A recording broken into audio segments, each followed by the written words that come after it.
ശ്രീ രാജാജി, ശ്രീ പാണ്ഡ്യാല ഷാജി ചൂണ്ടിക്കാണിച്ചതുപോലെ അടിയന്തരാവസ്ഥയെ ചെറുക്കാൻ അല്ലെങ്കിൽ പ്രതിരോധിക്കാൻ എന്തുകൊണ്ട് രാജ്യത്തെ ഇടതുപക്ഷ പ്രസ്ഥാനങ്ങൾക്ക് സാധിച്ചില്ല? നമ്മൾ ചർച്ച തുടങ്ങേണ്ടതും അവിടെ നിന്ന് തന്നെയാണ്. എന്തുകൊണ്ട് അങ്ങനെ ഒരു പ്രതിരോധം തീർക്കാൻ സാധിച്ചില്ല? മാത്രമല്ല, ഇപ്പോൾ സി പി ഐയുടെ കാര്യം താങ്കൾ പറഞ്ഞു, സി പി ഐക്ക് പിന്നീട് തിരുത്തേണ്ടി വന്നു. പക്ഷേ സി പി എം ഇപ്പോഴും, സി പി എമ്മിൻ്റെ പല നേതാക്കളും, പിണറായി വിജയൻ അടക്കമുള്ളവർ ഇപ്പോഴും അടിയന്തരാവസ്ഥ കാലത്തേറ്റ പോലീസിൻ്റെ ക്രൂര മർദ്ദനങ്ങൾ അയവിറക്കാറുണ്ട്, അത് ഉയർത്തിക്കാട്ടാറുണ്ട്. പക്ഷേ ശക്തമായ ഒരു പ്രക്ഷോഭ പരിപാടി സംഘടിപ്പിക്കാൻ പോലും സി പി എമ്മിന് സാധിച്ചിട്ടില്ല എന്നതൊരു യാഥാർത്ഥ്യമല്ലേ? എന്തുകൊണ്ട് ഇടതുപക്ഷ പ്രസ്ഥാനങ്ങൾ പരാജയപ്പെട്ടു അക്കാര്യത്തിൽ?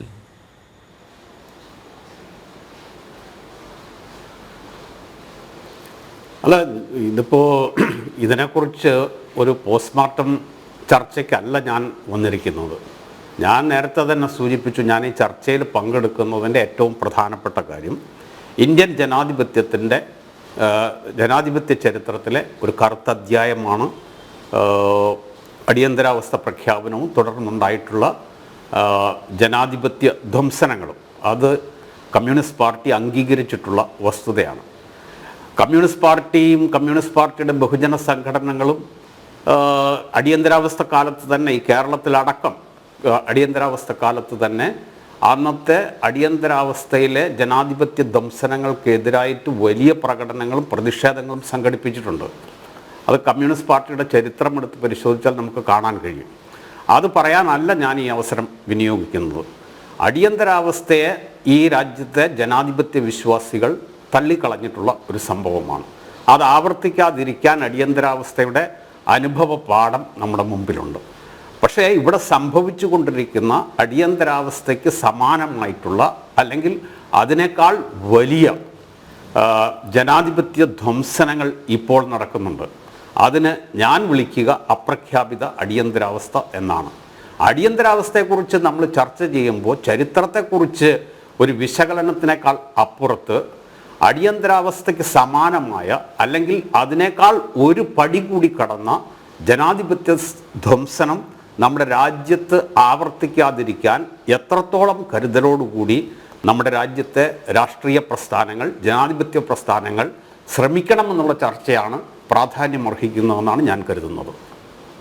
ടി ജി മോഹൻദാസ്, അങ്ങനെ നമുക്ക് ചരിത്രം മറക്കാം, വിസ്മരിക്കാം, അത് ഓർക്കാൻ സി പി ഐ ആഗ്രഹിക്കുന്നില്ല, അല്ലെങ്കിൽ ഇടതുപക്ഷ പ്രസ്ഥാനങ്ങൾ ആഗ്രഹിക്കുന്നില്ല. പക്ഷേ ഇപ്പോൾ രാജ്യത്ത് അപ്രഖ്യാപിത ചരിത്രത്തിൽ നിന്ന് പാഠം ഉൾക്കൊണ്ട് അതിനെക്കുറിച്ച് ഇന്നത്തെ സംഭവങ്ങളെ നമ്മൾ വിലയിരുത്തണം. അതെ, വർത്തമാനകാല വിഷയങ്ങൾ മാത്രം നമുക്ക് ചർച്ചയ്ക്കെടുക്കാം എന്നാണ് പറയുന്നത്. അതൊരു ഒളിച്ചോടലാണ്.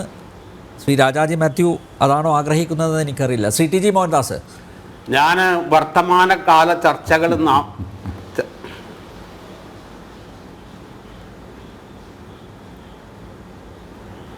പറഞ്ഞോളൂ സാർ. ടി ജി രാജാജി, താങ്കൾക്ക് പറയാനുള്ളത് പറയാം പ്ലീസ്. അതിനുശേഷം ഞാൻ ടി ജിയിലേക്ക് പോവാം. അല്ല, ഞാൻ പറഞ്ഞത് ഇതാണ്. അടിയന്തരാവസ്ഥയെക്കുറിച്ച് വിസ്മരിക്കണമെന്നല്ല പറഞ്ഞത്.